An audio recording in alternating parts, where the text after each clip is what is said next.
नमस्कार मित्रों।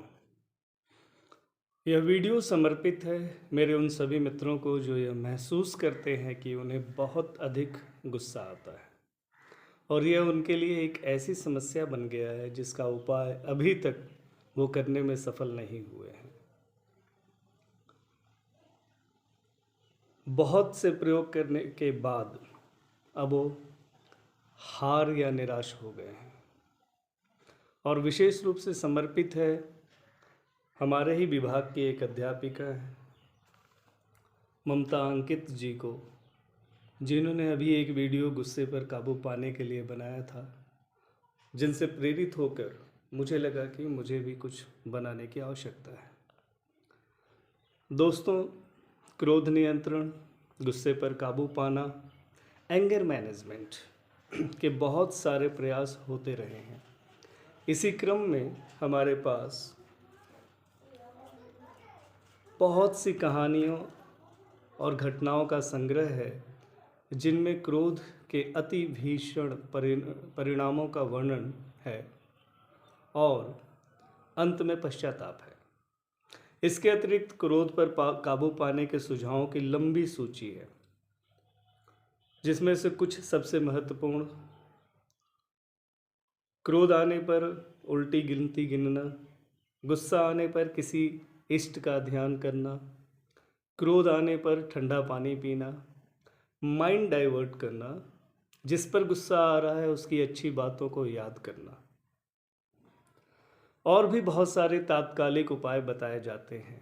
इनमें से कुछ काम करते भी होंगे, मैं नहीं कहता कि सब गलत है, लेकिन ये सभी उपाय मुझे उसी तरह लगते हैं जैसे प्यास लगने पर कुआं खोदना, क्योंकि क्रोध की स्थिति में या जिस समय गुस्सा आता है, इनमें कोई भी उपाय काम नहीं करता। हमारी मानसिक स्थिति ऐसी नहीं होती है कि हम माइंड को डाइवर्ट कर लें। साथ ही जब भी ऐसा होता है, हमारे पास गुस्से का जस्टिफिकेशन मौजूद रहता है। तो आइए गुस्से के बारे में अपनी पुरानी मान्यताओं को देखते हैं, परंपराओं को समझते हैं। हमें बताया गया है कि क्रोध मानवीय स्वभाव है। हमारी धार्मिक पुस्तकों, दंत कथाओं, शास्त्रों में ऋषि मुनियों और देवताओं को क्रोध करते हुए वर्णित किया गया है। आदमी को गुस्सा आ ही जाता है, नहीं तो आदमी देवता हो जाएगा। हमने अपने परिवारों में देखा है कि परिवार में जो बड़ा होता है वो सब पर गुस्सा करता है। जो सब पर गुस्सा करता है उसकी सब मानते भी हैं और डरते भी हैं। और यह भी कहा है कि क्रोध विनाश का कारण है।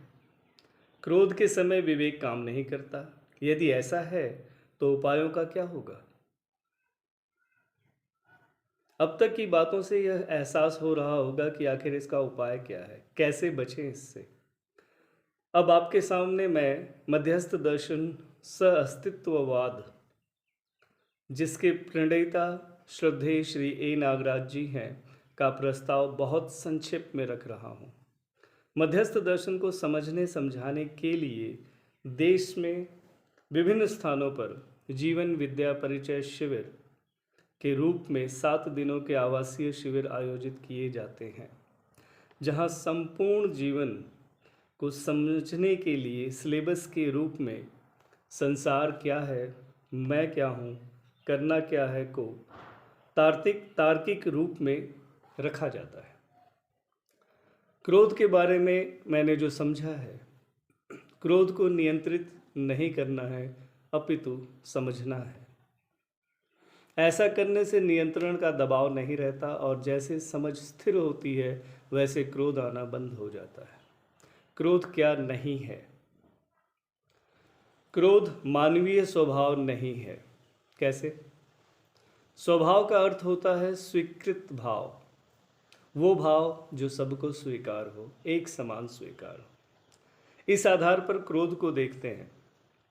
जिसे क्रोध आता है क्या उसे स्वीकार होता है? नहीं। जिस पर क्रोध प्रकट करता है उसे स्वीकार होता है?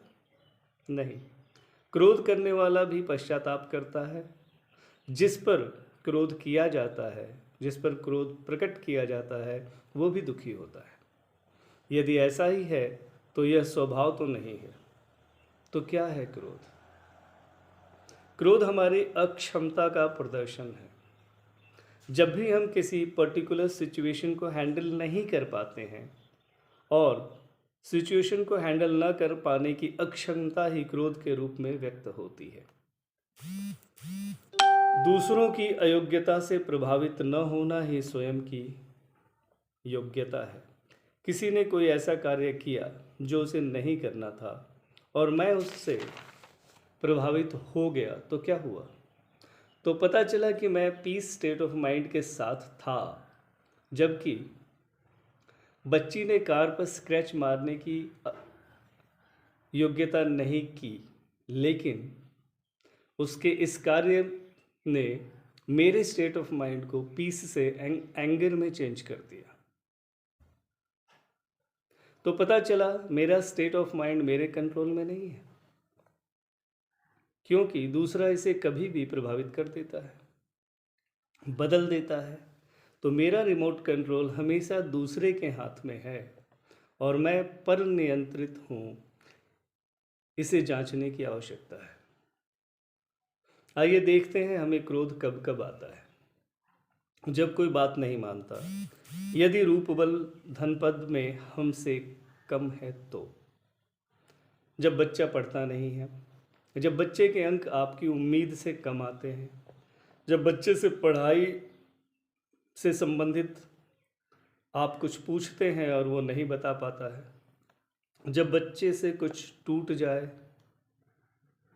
जब घर में के फर्श पर गीला पोछा लगा हो और बच्चा उस पर पैर रख दे, जब कोई आपके अनुसार व्यवहार न करे, बार बार मना करने पर भी जिद करे, हमारी ड्राइंग रूम की खूबसूरत दीवार पर कुछ लिख दे या गिरा दे, या बिस्तर पर खाना या पानी गिरा दे, हमारे द्वारा निर्धारित अनुशासन का पालन न करे, हमारे सहकर्मी नियमित और समय के पाबंद न हों, आपकी गाड़ी साइकिल को कोई पीछे से ठोक दे, आपको कहीं पहुंचने में देर हो रही है और अवरोध पैदा हो, जैसे नाश्ता समय पर न दे सकें, आपके कपड़े समय पर इस्त्री न हो।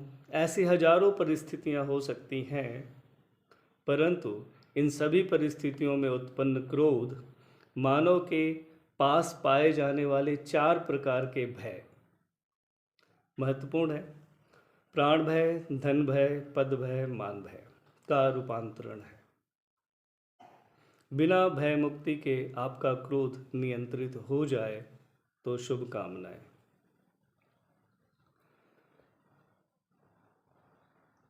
सभी परिस्थितियों में, जीवन में जितनी भी ऐसी परिस्थितियां हैं, स्थितियां हैं जिन पर हमें क्रोध आता है, जिस समय क्रोध आता है, उस समय आप महसूस करेंगे कि यदि आपके सामने वाला रूप बल धन पद में आपसे कम है तो क्रोध के रूप में प्रकट होता है, और यदि रूप बल धन पद में आपसे अधिक है तो यही रोध होकर प्रकट होता है, रोने धोने में चला जाता है। तो मैं आपको घोषणापूर्वक बता दूं कि इस वीडियो को ध्यान से सुनने के बाद आपका क्रोध नियंत्रित हो जाएगा, ऐसा नहीं है। तो क्या करें? 10 अप्रैल 2021 से 16 अप्रैल 2021 तक दिल्ली के पास हापुड़ डिस्ट्रिक्ट है, वहाँ सोम भैया का जीवन विद्या परिचय शिविर आयोजित हो रहा है। यदि समय निकाल सकें तो अपने जीवन को समझने के लिए वहाँ इस अवधि में पहुँचें और केवल क्रोध ही नहीं, जीवन की अन्य बहुत सारी परेशानियों को हल करने में आप सफल होंगे।